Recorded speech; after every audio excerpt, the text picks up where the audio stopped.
Naghahanap ka ba ng motorsiklo mga brothers on the wheels para gamitin sa isang off-road or sa mga rough road?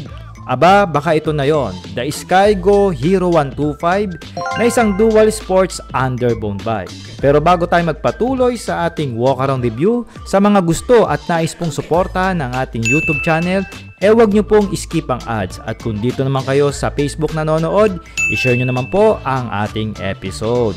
At dahil dyan, maraming salamat na agad. Kaya let's go sa go! Get ready, drop the beat. Oh yeah.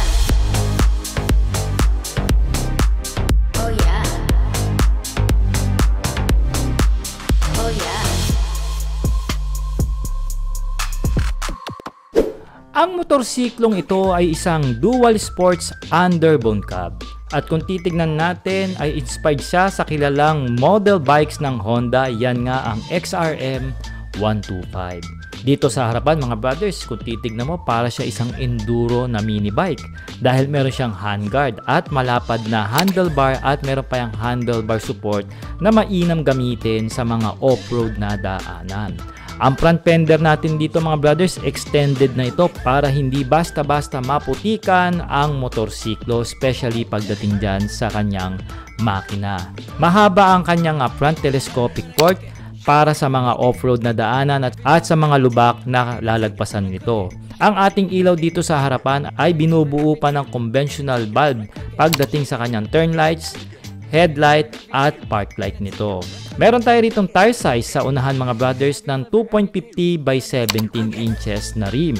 At naka-spoke wheel po tayo rito at gumagamit ito ng tube type na goma na dual sports ang kanyang treads.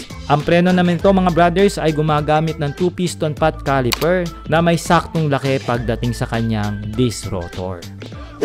Ang likod nitong Hero 125 ng Skygo ay talaga naman pangbaragan ang datingan mga brothers. Makikita nyo na meron siya ritong chrome style na dual shock.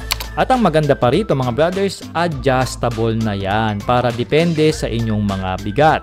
Going dito sa kanyang grab bar, meron itong solid na bakal at ang kanyang taillight at turn lights dito sa likod ay binubuo rin ng conventional na halogen lamp. Naka-extend ang rear fender nito mga brothers para sa proteksyon pagdating sa mga dumi at putik at nandyan na rin ang reflector nito. Nakataas naman ang ating muffler dito na mabisang mabisa kung sakaling itawid natin ito sa mga mababang baha at makikita nyo naman yung kanyang muffler cover o heat cover binalutan na halos ang buong assembly rito ng tambucho for the safety ng rider at sa magiging backride nito. At ang preno natin dito mga brothers is naka drum brake pa ito sa likod, pero okay lang naman yon dahil hindi naman ganong kalakasan ang motorsiklo na ito. At meron siyang tire size dito na lumaki lang ng konti na 2.75 by 17 inches is spoke wheel. Syempre pa naka tube type na rin ito at merong dual sports na goma. So heto na mga brothers, sakyan na natin itong Hero 125 ng Skygo for the bike fitting. For the reference mga brothers, 5'4 lang po ang height natin at meron lang po tayong reach na 20 inches pagdating sa ating braso.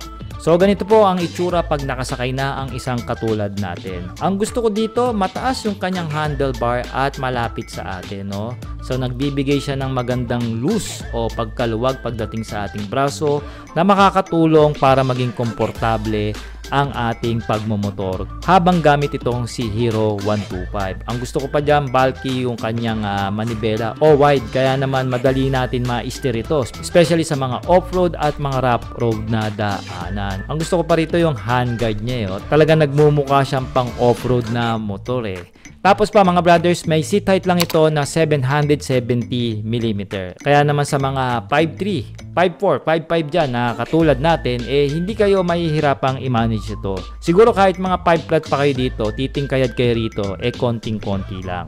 Habang mataas naman ang ground clearance nito na umaabot ng 150mm mga brothers on the wheels.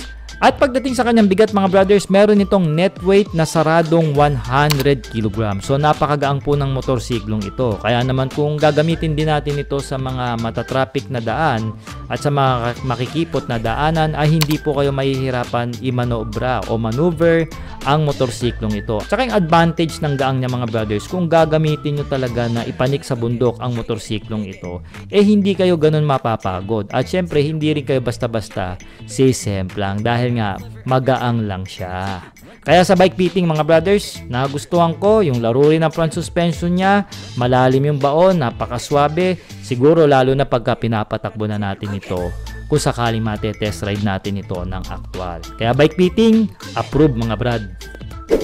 Dito naman sa handlebar mga brothers, basic at standard lang naman ang makikita natin dito. Meron tayo ritong switches sa kanan ng electric starting niya. Yung kanyang handle grip mga brothers is sakto sa ating large na kamay, no? May spasyo yang konti lang naman. At ang gusto ko dito yung end bar niya bakal. Sabi ko nga, meron siyang magandang handguard. Tapos dito sa kaliwa, nandito na yung kanyang opening ng kanyang headlight, no? At horn, left and right. Ayan. Tapos dito sa gitna mga brothers, makikita natin na naka-analog meter lang naman itong si Hero 125. Ang gusto ko naman dito, meron siyang gear indicator kahit papano. Left and right magkahiwalay at saka yung kanyang high beam indicator. Ignition starting nito, standard lang naman. Pagdating sa upuan mga brothers, naka-single tone lang naman ang kanyang upholstery. Pero ang kagandahan, hindi siya ganong kalaparan. Mga underbone kasi, more on mga makikipot lang ang upuan niya. Kaya talagang kahit maiksi yung hita mo rito, madali mong maabot ang pinakalapag. Going dito sa kanyang underseat, meron itong compartment dito na pwede mong paglagyan ng mga maliliit na gamit. Katulad ng tools, kapote, at syempre pa kasama kasi dyan yung battery mga brothers. Yung laki naman ng kanyang fuel tank dito mga brothers is pumapalo po ng 3.7 liters. At meron itong fuel consumption na 40 to 45 kilometers per liter. Lagi ko nga sinasabi mga brothers, pagdating sa fuel consumption ay magdidepende po yan sa riding behavior nyo, bigat nyo at kung may angkas pa kayo o mga bitbitin at sa road condition na inyong tatahakin. So maliwanag na ba mga brad? Pag-usapan natin kung anong meron sa makina nitong Skygo Hero 125. Meron nga itong 125cc mga brothers. Single cylinder, single overhead cam na dalawa yung kanyang valvula. Nakakapag-produce ang makina nito ng 8 horsepower at habang kaya naman umarangkada ng 8.5 Newton meter of torque. Naka-carb type pa ang fuel system nito mga brothers na merong electronic at kick starting. Syempre pa mga brothers, mababa lang naman ang compression ratio nito na merong 9.0:1 kaya naman naka-air cooled ang kanyang cooling system. Pagdating naman sa kanyang bore when stroke, meron itong 52.4 by 55.5 millimeter. Ang kagandahan sa ganitong makina mga brothers, marami ka mahahanapang pyesa o counterpart pagdating sa mga Japanese brand. At isa pa, kahit saan mo ito paggawang mga motorcycle shop ay sigurado madali nila itong magagawa dahil isa po itong carb engine. Alright mga brothers, sa mga gustong mag-apply ng terms at i-cash ang motorsiklong ito, meron nga pala itong presyo na 50,000 pesos sarado pagdating sa kanyang cash price. Syempre pa may discount yan kung sakaling ika-cash nyo itong si Hero 125 ng Skygo. At kung gusto nyo namang kunin ito ng terms, magda-down kayo ng 3,000 pesos and for the 3 years, meron kayong babayaran na 2,770 monthly. At meron po siyang rebate mga brothers na 200 pesos. So mga brad, sino ba rito ang nagagandahan at gustong maglabas ng motorsiklong ito? Mag-comment naman kayo ng yes. At ano-ano pa ba sa mga motorsiklo ng Skygo ang gusto nyong pa walk around? I-comment nyo na rin ang inyong suggestion. Once again mga brothers, ako po si Art ng Sork Moto. Maraming salamat po sa pagsama nyo sa ating vlog. Magkita-kits po tayo dahil marami pa tayong ilalabas sa mga motor ng Skygo. Ride safe and cheers!